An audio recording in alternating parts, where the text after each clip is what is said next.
What's going on, everyone, and welcome back to another episode of our MLB Outlooks for the 2025 MLB season. Today, we have the Tampa Bay Rays. We are almost done with the series, so make sure to subscribe down below as we get to the end of this content. So, the Tampa Bay Rays had an interesting offseason in the aspect of something did not go right for their organization. It was sadly Tropicana Field losing the roof, and now the plans for a new stadium, they just released something over this past week saying the plans have kind of been stalled. So the Tampa Bay Rays are kind of in that confusing state of no one really knows what the state of this team is. Personally, I think they need to just find a way to stay in Tampa, St. Pete, something.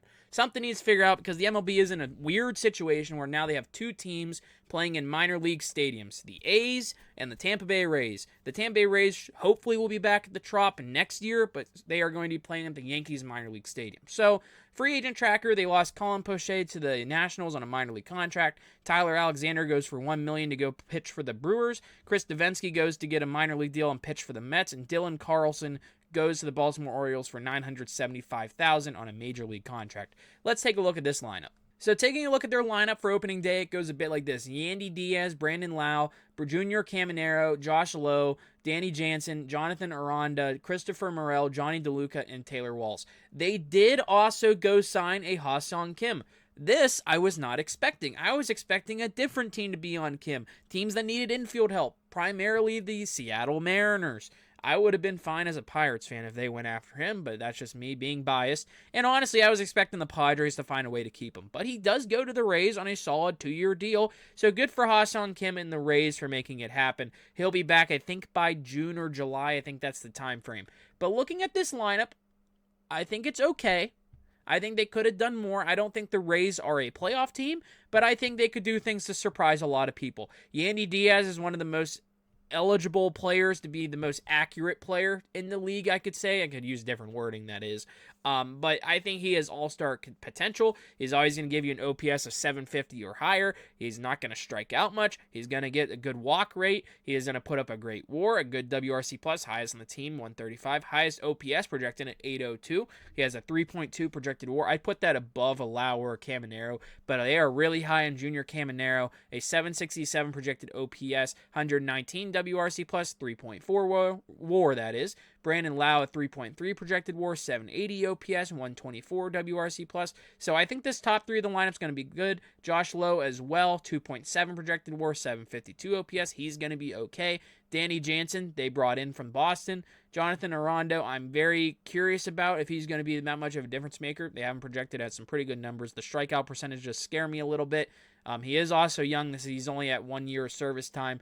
Christopher Morel, they traded for Johnny DeLuca and Taylor Walls. Taylor Walls, another younger guy, even though he's 28, only 3 years of service time, 0.7 WAR. A lot of people were high on him, but he's not projected to have the highest OPS. But I mean, besides Walls and DeLuca OPS-wise, everyone's projected in the 700s. And they're not even the low 700s. It's like 731 is their lowest one in the 700s right now, and that is Danny Jansen. So when looking at this rotation, they are running the 6-man rotation as of now. Shane McClanahan, Taj Bradley, Ryan Pepio, Zach Little, Shane Baz, and Drew Rasmussen. I think this is a pretty solid rotation. I know Shane McClanahan had some injuries last year, basically missed his entire season. He is a Cy Young candidate when he is healthy, and he's projected at 3.34 ERA. I think he's going to be decent. He has a low walk rate. Pretty solid strikeout rate. Taj Bradley, I think he's another X factor. He could be having a breakout year, in my opinion. He's a candidate to have a breakout season.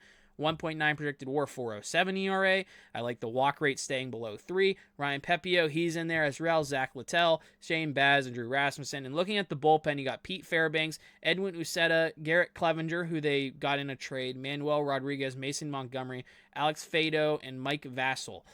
When I look at this bullpen, it's just Pete Fairbanks. Basically, he is the captain of the helm. I like what they've surrounded him with. It's a pretty average bullpen, to say the least.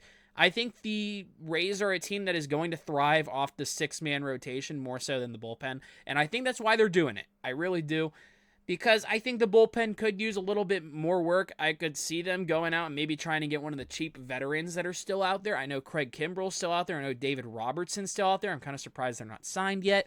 The Rays could use one of those guys, and that would provide a pretty good boost to this bullpen because I don't think Pete Fairbanks can do it all. I know Uceta and Clevenger are solid as well, along with Rodriguez, but the other guys I'm kind of worried about. But that's where the 6-man rotation kind of cancels it out.